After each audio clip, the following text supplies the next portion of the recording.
Welcome to the Mama Mudra podcast, where the future of wellness is happiness. I'm Kate Thompson-Duwe.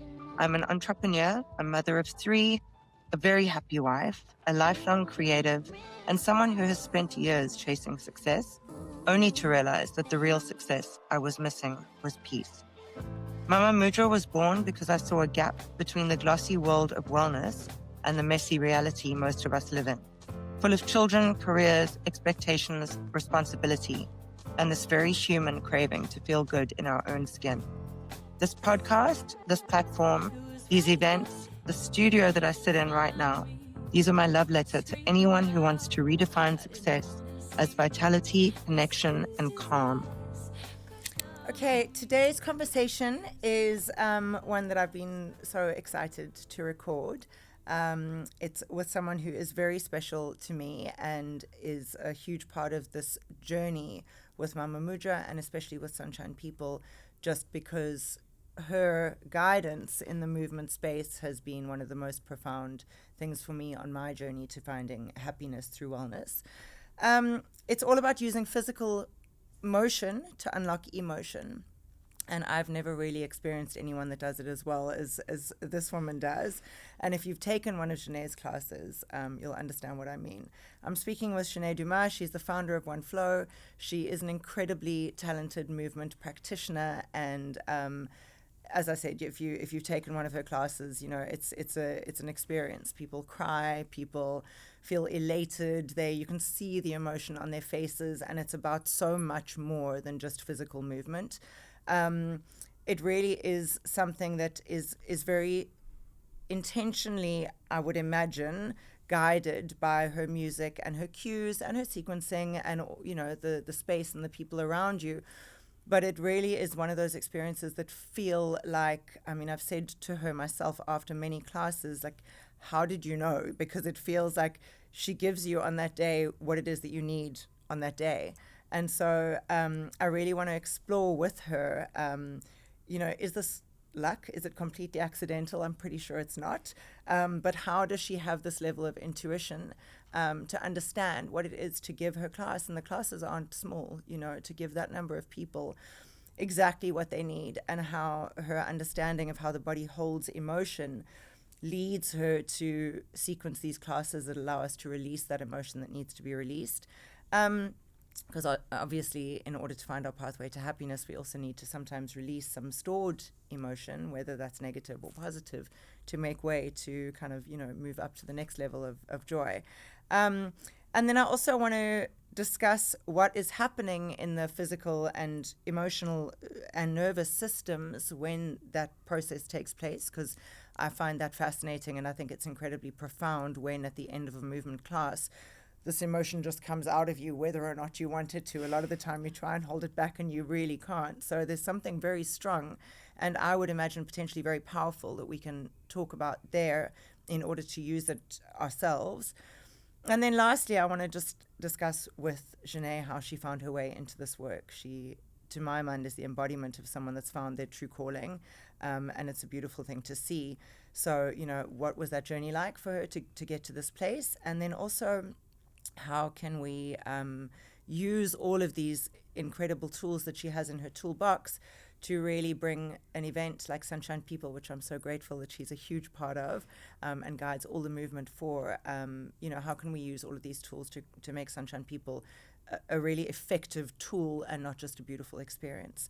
So welcome, Jeanae. Thank you. That's a lot to stand up to. I'm very grateful. Kate, thank you for having me. It's a pleasure.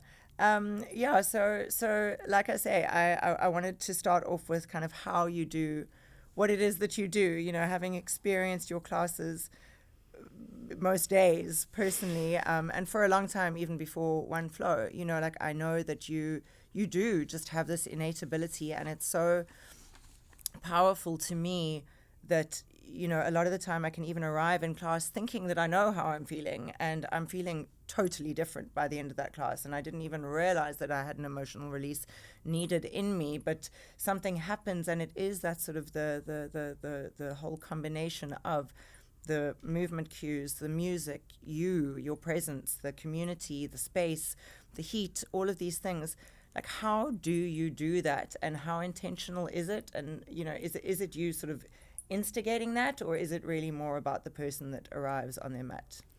Yeah, I mean, it's a tough question to answer, but I mean, I'll speak from obviously my experience and in the moment.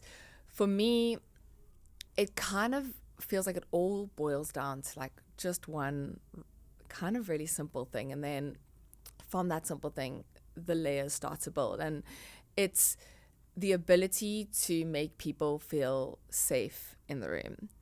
So I don't know, I mean, you probably know this, you're a mom, and I'm often reminded, like, my children go somewhere and everyone's like, oh, they're so good. And I'm like, what? No, they're not. Like, they're little crazy kids running around. And it is in that moment that I remember that as a parent, as a mom, we are going to see the worst part of our kids, like worst acting out, trauma, tantrums, all that stuff, and the best part of our children. And the why behind that is because they feel the safest with us. And so I think really being, number one, like being a mom has really like stretched my window of tolerance. Like, you know, always being like, okay, deep breath, you can do this, Jeanae. To hold space for them to have their experience, and then kind of with that lens to like make them feel safe, to be sad, to be happy, to have a moment where they don't even really know what's going on, but just to like be present for that moment. So, you know, take that scenario, move it into the room where we're guiding bodies, I'm guiding bodies, the team's guiding bodies. It starts with when people step foot into the studio. You know what, like, I know I can do it better still. And it's like, you know, connecting with people, getting to know people, knowing their names, understanding a part of their journey, following them on, you know, social media platforms, understanding what's happening in their world, being interested in the people who are showing up.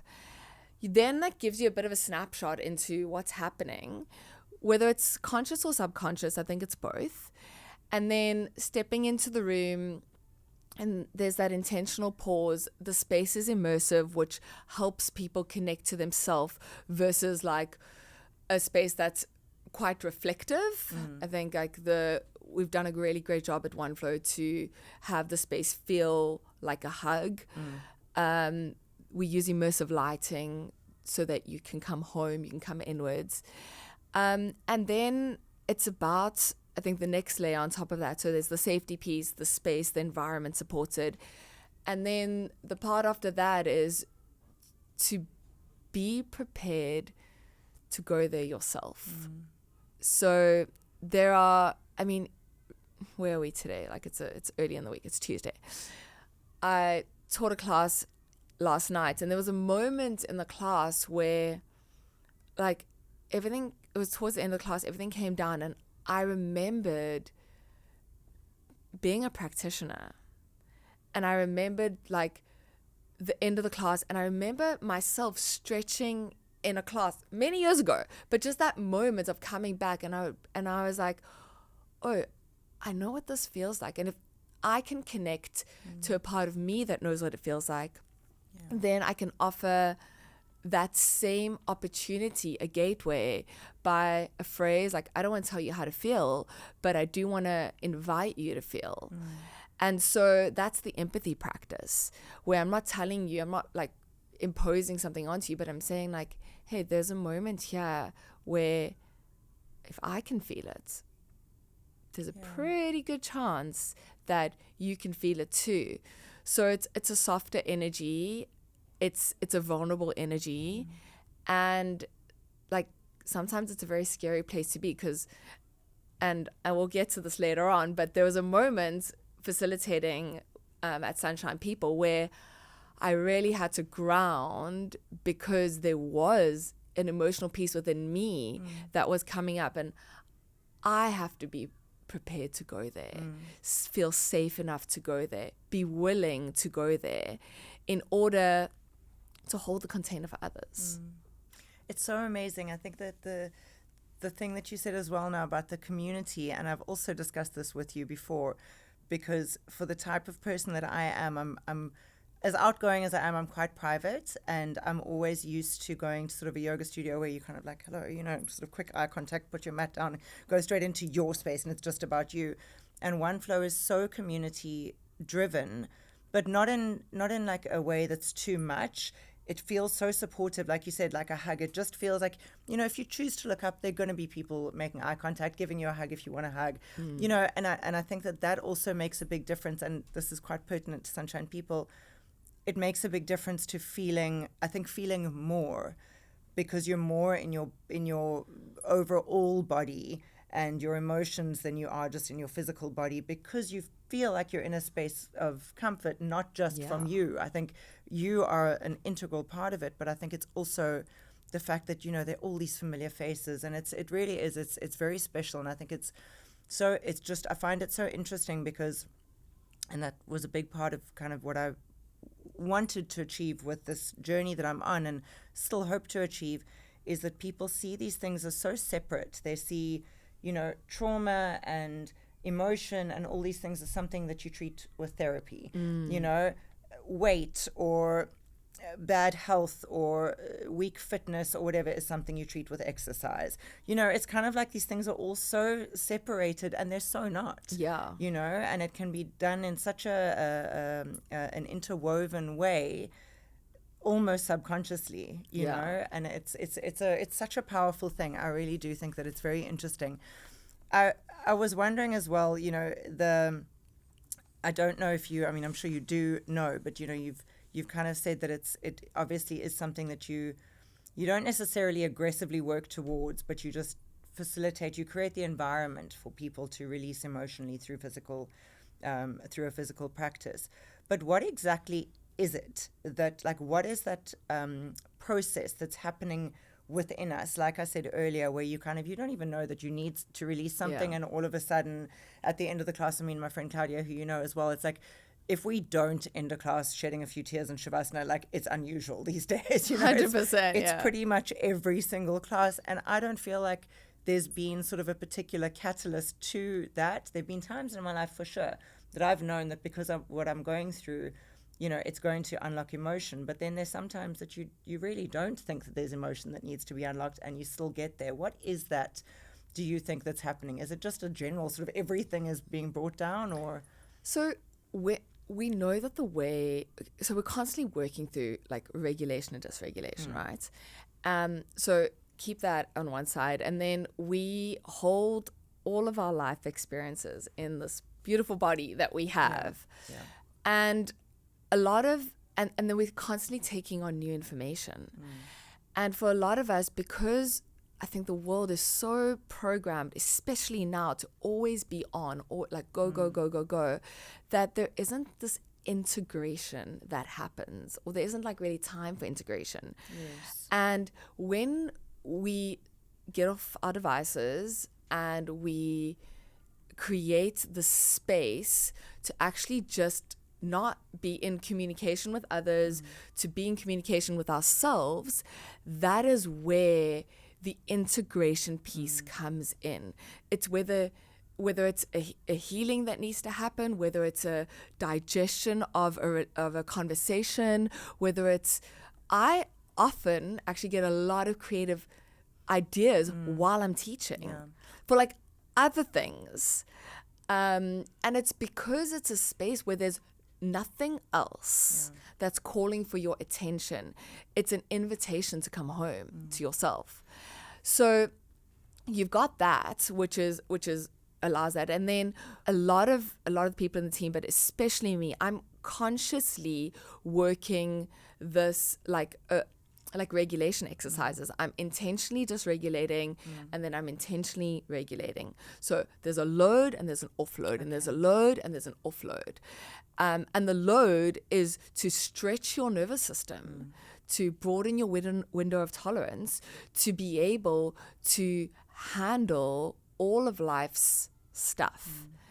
And when you can do that in the room, on your mat, And then 5 seconds later or 10 seconds later, you're in a offload moment, so regulated. It feels so much better just because of the nature of you having stretched to the other side. So in a lot of the classes, like, I'm working that tool all the time. Like, I want to challenge your nervous system, trigger your nervous system intentionally, and then I'm going to be there to hold the other part as well. So, and whether it's a sauna journey that I'm doing, I mean, I do it a lot in sauna journeys, power yoga class, even like our Pilates flow class that uses a fascia ball as a way to like process trauma, process information that our physical body holds. Everything that I've designed for One Flow has been to create a deeper relationship with yourself so that you can do relationship with others in a intentional way. Yeah. Does that make sense? 100%, and I feel it completely. I really do. There is something unique about the One Flow experience, and I'm not just saying that because you're here. Sure. But there really is something, and I've been, doing yoga for 35 years. I mean, like I really have experienced a lot of studios around the world, and there is something. It does feel more sort of cohesive and more considered than just a physical practice. And that always used to be what attracted me to Ashtanga. I was an Ashtangi for years because of the repetition. It would get me out of my mind and just into my body because I wasn't thinking about it. And that's also, we had this discussion why I like a led class and I don't like to do a Mysore practice or something like that because I don't want to be thinking. Yes. But it feels like at One Flow that is very intentional. The sort of trick of getting us out of our heads and even getting us out of the sort of the performative nature of yoga. Not everything is facing the mirror. Not everything is about like, are you hitting that perfect pose? Are you in the fullest expression of that pose? Which I think is really important, and all of which kind of leads me to, as I said in the intro, it really feels like you are, and I hope that I'm right and you're not going to turn around and be like, actually, no, this isn't what I want to do, because that'll throw me. But it really feels like you are exactly, like doing exactly what it is that you were put here to do. Like it feels so effortless, and it feels so, I've seen you in moments of, with very little notice, need to sort of step in for someone in a class or, take over teaching something that you weren't meant to teach, and really there is no moment at which you're like, oh my God, no, I'm not prepared. It just happens. And also the sheer volume of classes that you teach, how every single one is just a new experience, and there may be some physical sequences that are similar to others, but everything else, the verbal cues, the music, everything is just so unique and feels so natural. It doesn't feel like it's either rehearsed or, like you're thinking. It genuinely feels like it's just happening in the moment. So how, firstly, is that your experience as well? And secondly, how did you get there? Because I know that you've had quite a few other lives and careers before you've landed up here. And did you know, like when you got here, were you all of a sudden like, okay, cool, this is it? Okay, so I'm going to answer the last part of your question first, then we can circle back to the beginning. But it's so interesting. So, when you're like at school and you do those career tests of like, what are you going to be when you're a big person kind of thing. And I remember the answers on all of those like Myers-Briggs stuff was always a teacher. And in my head, I was like, okay, that means I'm going to be a school teacher. Yeah. I'm going to be at school and I'm going to be teaching kids, because like that's kind of like just was like, okay, cool. That's what a teacher is. Yeah. Exactly. And then it wasn't until, I didn't study teaching. It wasn't until like a couple years later, I was working in retail. I was the manager of a store and kind of like decided I'm going to go do a yoga class. I'd always come from a physical background. I played competitive sports. I played provincial squash, SA junior, Springbok junior, all that stuff. So I come from a physical background, but I also like to be challenged, which is why yoga didn't sound like a good idea to me until I tried it. So I did, stepped into my first class and I was like, wow, this is super challenging, loved every part of it. So I started to practice more regularly, and then I actually moved to Joburg for about 7-8 months, and I was like trying to find the same style of yoga that I was doing in Cape Town there, and I couldn't. And so I started to do all these other styles of yoga, whatever I had access to. And I also fell in love with them. And I was doing Ashtanga, I was doing Jivamukti, I was doing Acro, I was doing anything I could get my hands on, I was doing. And no matter what I did, I loved. And I was like, whoa, this is information for me. And so then I was like, I came back to Cape Town, immediately did my teacher training. I was too scared to teach initially. So like I did a little pop-up on the prom, and That's I like crazy taught some people that came. I was like 50 Rand class. I like just put some bunting up, had some mats, and I just got some reps under my belt. And then I started to teach in studio. But like, honestly, Kate, like, you're exactly right. I don't know how it happened. It just happened. But I knew from the tests that I had to be a teacher. Yeah. The penny dropped that I was actually in my calling, in my purpose, probably about maybe 7 or 8, or maybe about 5-6 years ago, when I was like, oh, I'm actually doing what I was meant to do. At the time, I was also doing a couple of other things at the same time, but it was only until One Flow where this was like my soul, this is what I do, this is who I am. And it's been a beautiful journey, and it does feel effortless. Like it never feels difficult to show up. If like I get excited to show up. Sometimes like I'm tired, but I'm never too tired to teach. I'm never like, there's not this like, oh, do I really? It's never that. Like today, I didn't have a lot of people in my class. I had 4 people in my class, which is a quiet class considering. Yeah. And there was like a moment where I was like checking in with myself, and then I was like, wow, like I get to touch the lives of 4 beautiful people. And toward like we did a cool little flow, and then I was like, hey, we're just gonna get creative here. I was like, let's throw the mats away. And we did this like animal flow on the floor, because I was like figuring out, I was like, people are like so rigid in this moment. We don't need to be rigid. And I think it's again coming back to that feeling of like being so connected to the bodies in the room that you can throw the rule book out. I was like, we don't need mats. This whole room is a mat. We're going to move, we're going to flow, it's going to get messy, we're going to have fun, we're going to like find joy. Amazing. And it's about being brave enough to do that. And I think until I had my own studio, it felt like I had to follow a rule book of like, this class is this and this class is this.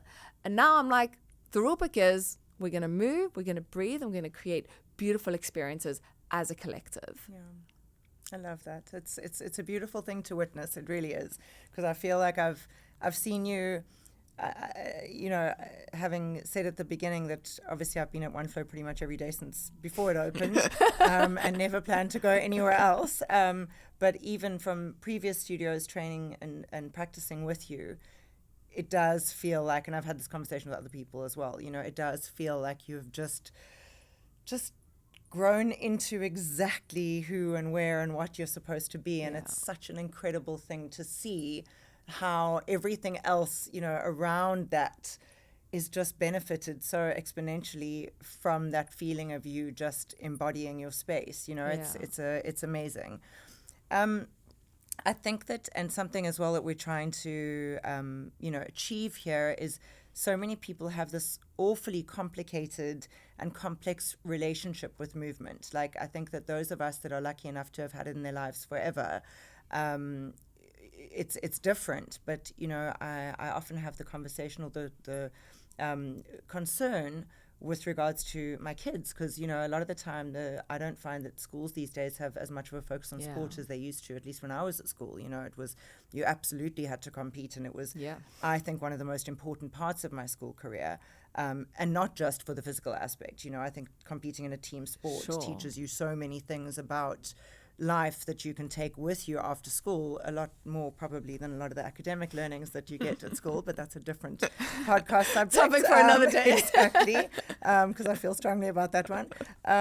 But a lot of people, I think that, haven't grown up with that. They see movement as like a punishment. It's not, and you can even see it when they're moving, that they are so not in tune with their body, and they kind of, they're just sort of mirroring what they see that they think they should be doing, but the mirror reflection is so off, and you can see that there's just no connection. Like, how do you try to shift people from movement seeming, again, more performative and more rigid than more just innate and intuitive and beautiful? Because I feel like that's, again, like if what we're looking for is the ultimate benefit of moving your body, you're never going to get that if you're not in complete connection with your mind and your body, and also even just to the extent of if you're not doing yoga, if you're doing weight training, if you're not connecting to the muscle that you need to be working, it's not going to be working to the same extent. 100%. Like, how do you try and move those people that you see arrive in the class and they're completely either about what they look like or about just not knowing how to move their bodies toward it becoming something really enjoyable and beautiful? Yeah, look, I think it's so tough. You get the people who are like, they know like, it feels like it's prescribed to them, right?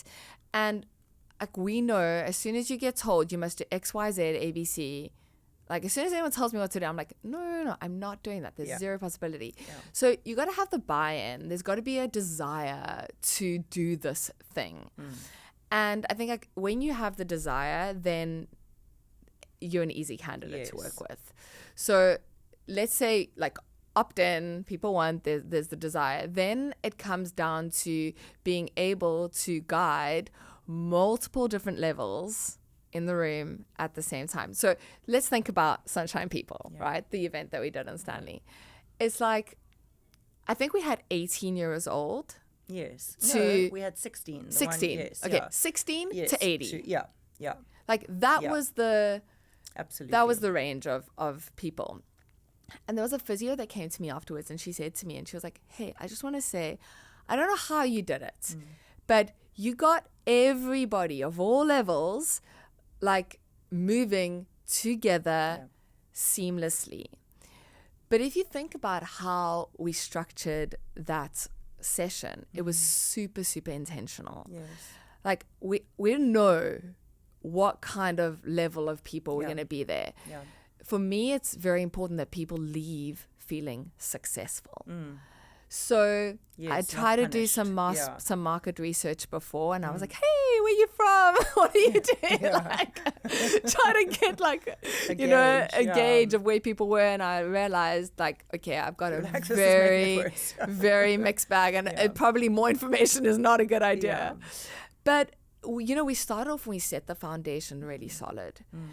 We start off with those 6 primary movements, and that immediately gave people a sense of safety. So coming back to the very first thing we said, it's like to feel safe that, okay, these are like, we're going to work in the 6 primary ways: a push, a pull, a squat, a lunge, a twist, and a hinge.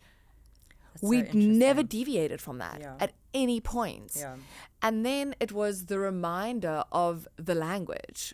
So broke it down, like the music was low in the beginning, and there was this, it was intentional that it landed. Like that those 6 movement patterns landed. And then when you take away the word exercise, people already have a better relationship with it. So movement pattern, you've done this your whole life. When you sit on your chair, that's a squat. When you're walking, that's a version of a lunge. When you're picking up your keys or your phone, that's a hinge. When you're pressing the door open on a push door, that's a push. When you're pulling the fridge open, that's a pull. So I think reframing things in ways that like make it actually, I've been doing this anyway. If you create more familiarity. Familiarity is safety in your nervous system. We love safety. Our nervous system craves a pattern that is the same. So that pre-patterning was very intentional, very deliberate, so that then as we layered on top of that, I kept that same movement pattern going. And it was then, and I used the same cues from the beginning when we started to build it up into something that was like more consistent. And I was like, this is a hinge. Reminder, you've already done this. Yes. This is a squat. We did this, this is a version of walking. It's called a lunge. So I think when you can take away all the fluff of like, it needs to be a particular way and be open around like what it could be, what it can be, everyone can have a very successful experience, which I truly believe we had on, when we did Stanley Island for Sunshine People, and it was incredible. Agreed. So I feel like I deviated the question, Not but at all. like No, it no, was no. just a great application to answer. But that's exactly right, because it's about that success. Like you say, you want people to leave feeling successful, not necessarily physically tortured, because as soon as you leave a class feeling like I did that, you're more likely to come back. 100%. As opposed to I felt completely clumsy and awkward and I hated every minute of that. You're never going back to that. Yeah. And that is the journey. And that also does lead nicely, you're using Sunshine People as a case study, because the next question that I wanted to ask was about the event and how, it wasn't a social experiment, because obviously we kind of, we certainly didn't go in with zero preparation. It was very intentional, Yes. everything that was done on the day. But it was an experiment in the regard that it was the first one that we'd done, the first of many, I hope. But also, the fact that we had curated a program that was quite different to anything certainly that I've experienced, and all with that level of success and joy as the goal in mind from start to finish. And I really thought that the energy, beside the fact that I was so emotionally moved and cried my eyes out in the speech at the end, but it was so, the energy was so tangible. And, like it really, really was from the beginning, but especially at the end, once everyone had gone through the program. And I was wondering what your experience as a facilitator was, because obviously mine was very emotionally connected, having come up with the concept and, worked long hours and was stressed so much about, what if no one arrives? What if all the ice melts? What if this? What if that? And all of the million things that I worried about every day up until the actual event. Like, from your perspective as a facilitator, and also knowing so much, as much as you do about this world and of teaching, what did you see and experience on the day, last week on Stanley Island, and sort of, was there anything else that you saw and experienced that I potentially didn't? Like, I spoke to a lot of people afterwards, and I'm not even joking. Like, we spoke about happiness a lot, but people were like, I'm so happy. So many people just said that. And it wasn't like, I didn't go, are you happy? Yes. I was like, hey, how's it going? Wow. I'm so happy. Wow. So there was like, and it kind of like caught me off guard, and I was like, interesting. So that was kind of like, okay, this is some good Something's information. working, yeah. But I think the other thing was just seeing, you're so right, like the energy was so tangible. And I think from like the way that Matt led the start, and it also felt very connected. All the pieces felt like they threaded through. So from a facilitator, like, I want to be listening in on what else is happening around me, so that I can give the clients Like a connected experience. exactly, an experience that makes sense. So because a lot of the time, like, we get all this beautiful information, we don't always know what to do with it. Or like, you get it for 10 minutes and you're like invested in it for 10, 20, 30 minutes. And then the next part comes and you like kind of like, oh, buy this piece, hi this piece. So I think that also made it different. It's like with your sequencing, you're saying, you're literally building on Exactly. one movement, and then it's I'm kind like of, building the same house. Yeah. So it was important for me to like pay attention to what Matt was offering, and then consciously keep that connection, keep that golden thread weaving throughout. So it was like neuroreceptors in your brain. Okay, we have nerve endings on your hands, like dense as well as the soles of your feet. And I was like, I can't make people connect their feet to one another. That doesn't Yeah. work. But there's moments where like we did, Yes. you know, hand connection, because that also like that threads us all together. So there, and then like understanding, you know, the different types of brain types, what works, the movement pieces that we chose, which we discussed obviously prior, were intentionally put together to support all different brain types. So it was considered from that perspective, which I think made it so unique versus like programs that are so densely populated with multiple different things that aren't almost too much. Yeah. Yeah. So I loved that part about it as a facilitator, because it really felt conscious and intentional. Yes. And then like the handover from myself to Kylie was like so seamless. Perfect, It was yeah. like perfect. And like Kylie and I work together often, so it's like it really is seamless. And then, you know, it just keeps going. There's this continuity that is felt. Yes. And you can't teach it. Yes. It happens through like with effort, with intention, and you have to be prepared to like invest the time in how do I support the client experience. Like at OneFlow, that's the hat that I wear. Is I'm like, how can the clients have a better experience at OneFlow? And I know there's a lot of things we can do, and there's always things we're working on. Sure. But that's the same hat that I wore with, you know, when I facilitated on Stanley. It's the same thing. Yeah. And I think that that's only going to get better because we've made the decision to keep the same team.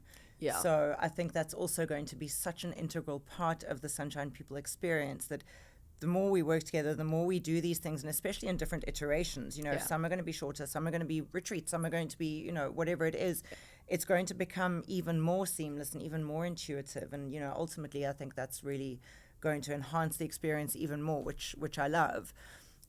You know, the thing that I love so much about working with you, and it was to do with the playlist we discussed. Oh, you know, we want to make it yes. a marketing tool, and which we're going to, and I haven't yet released it, but we're going to this week. You know, was when I said to you, can we add your facilitator playlist to the Sunshine People playlist? And you were like, of course, you know, everything that you do is with the intention of, you know, putting it out there, giving it away 100%. effectively. And I want the same thing to happen with that tangible energy and feeling that people experienced at the event. So something that I'm really thinking a lot about, and I don't have the answers, and the conversation that I had with Sean about using music to evoke emotion, and the conversation I'm having with you about using physical motion to evoke emotion, those are all clues. But like, how do you think there would be a way for us to impart people with, I don't know, like a trick, a toolkit, a card, something, so that not only are they coming to Sunshine People and experiencing this incredible level of magic and feeling and connectivity and community, but taking that away with them, you know, even the same as at OneFlow. Like, you know, if I'm having a moment at the end of the class and it's so powerful, but, you know, let's be honest, you don't always have the time to lie in Shavasana and have a good cry. Sometimes you've got to get to a meeting and you've actually got to suck it up and, you know, get out of there and have a shower and get dressed and get to a meeting and act like a big girl, you know. But, like, how can you take that with you? And I've had this thought quite often in yoga classes, like, I want to tap back into this, but later, you know.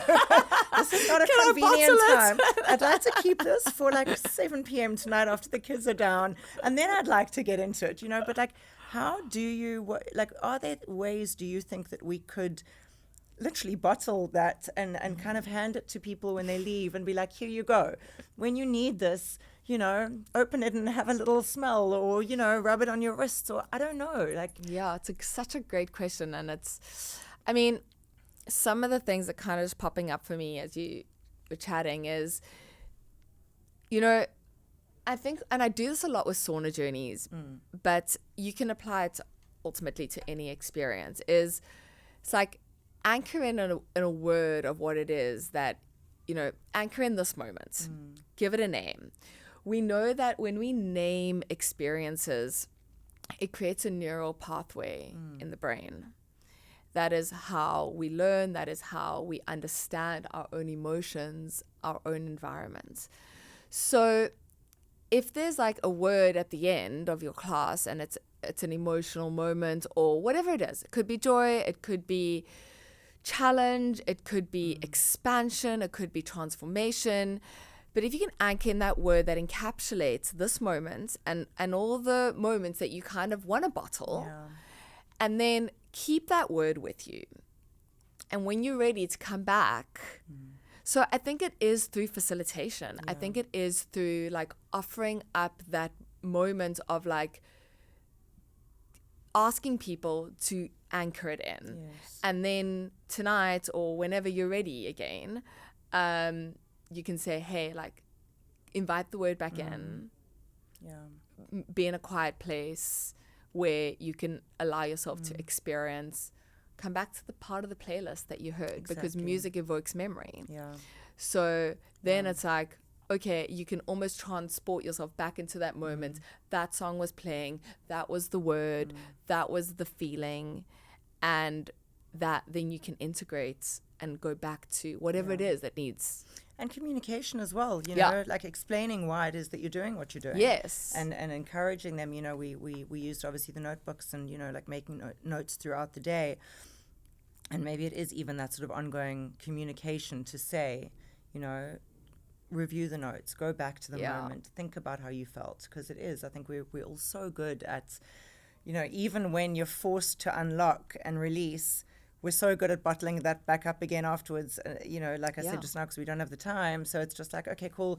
That was lovely, but, you know, come, Later. you know, back to real life now. You know, don't have time to sit here and just be an emotional wreck. And it's very interesting, and it's very important, I think, for me to try and communicate that with people, that not only are we creating a moment then, but it needs to be an ongoing moment, you know.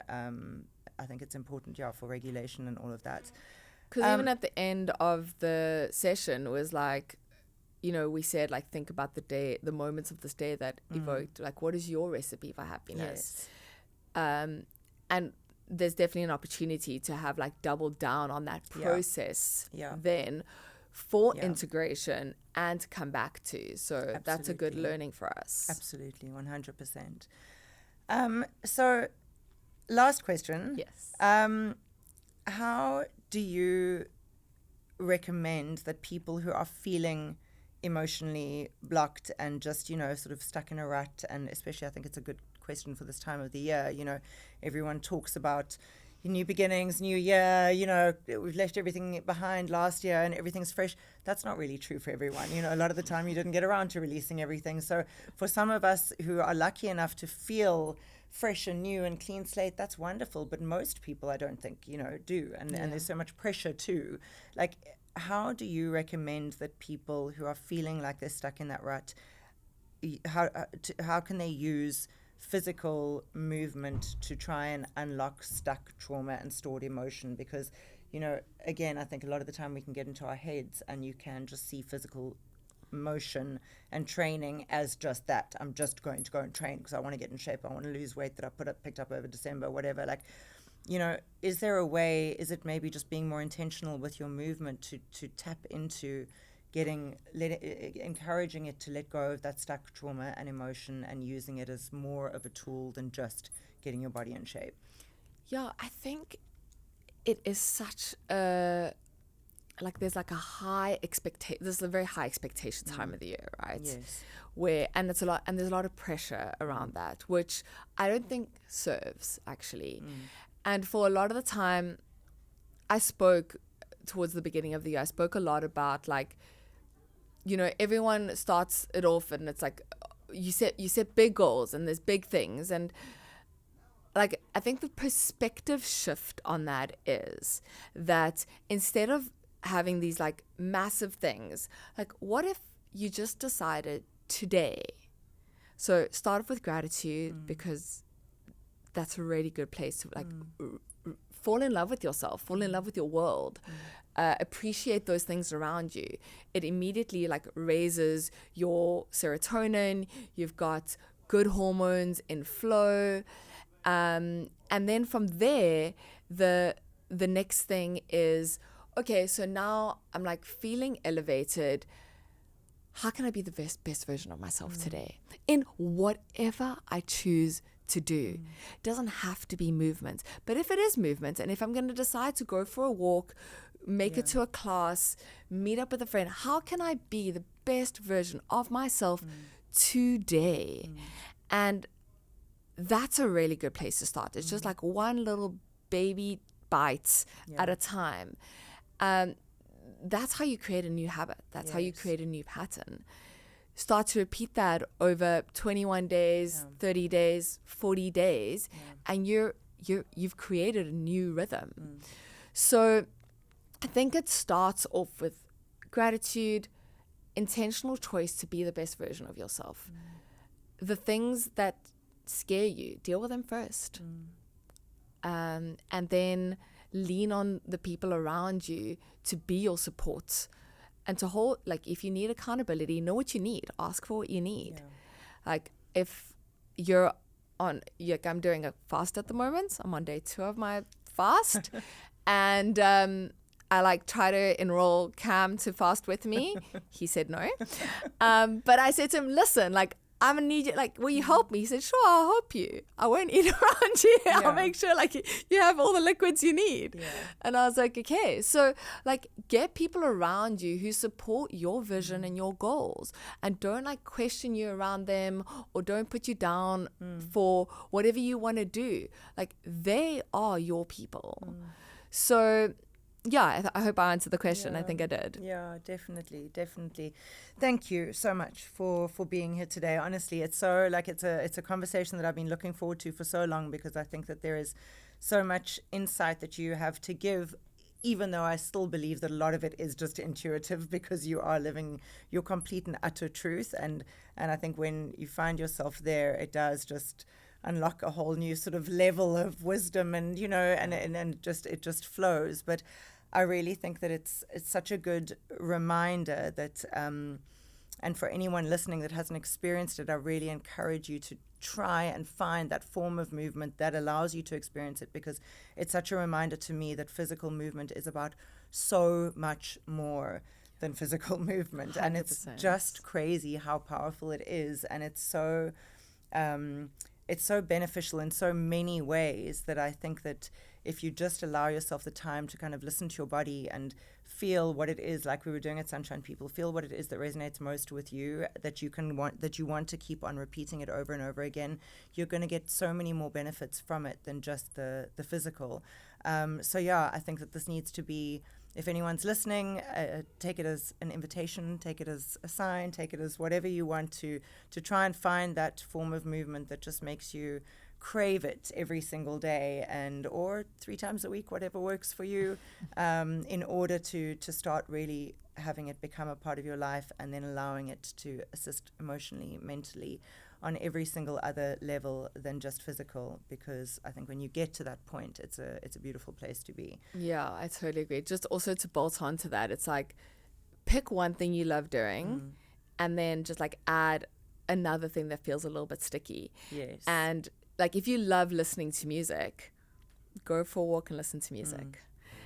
If you love walking your dog, like, what if you went for a little jog with your dog?